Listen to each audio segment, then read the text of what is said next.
గత 5 ఏళ్లలో ఇదొక సంస్కృతి అయిపోయింది. ప్రతి వాళ్ళకి ఏంటంటే ఎవరి మీద ద్వేషం ఉన్నా లేకపోతే ఎవరి మీద కోపం ఉన్నా ముందుగా మహిళల్ని మధ్యలోకి లాగేస్తున్నారు. ఒక మహిళల అభిమానాల మీద దాడి చేయటం అనేది సర్వసాధారణం అయిపోయింది ఆంధ్రప్రదేశ్లో గత 5 ఏళ్లలో కూడా. చెప్పేది ఏంటంటే మహిళా కమిషన్గా ప్రతి ఒక్కరు కూడా గుర్తుంచుకోవాల్సింది ఏంటంటే మన మగతనం చూపించుకోవడానికి ఆడది కావాలి, చేతగానితనం కప్పిపుచ్చుకోవటానికి ఆడది కావాలి.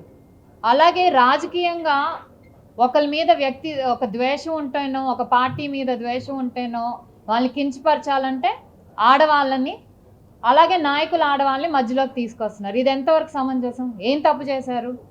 వాళ్ళ ఇళ్లలో కూర్చుని ఆడవాళ్ళు వాళ్ళ పని వాళ్ళు చేసుకుంటున్నారు. మీ రాజకీయ దురుద్దేశాల కోసం ఒక ప్రాంతం మీద ద్వేషంతోనో ఒక మనిషి మీద ద్వేషంతోనో ఆడవాళ్ళని కించపరచడం అనేది యాక్సెప్టబుల్ కాదు. ఇది ఒక నీచ సంస్కృతికి తెరలేపారు గత 5 ఏళ్ల కాలంలో.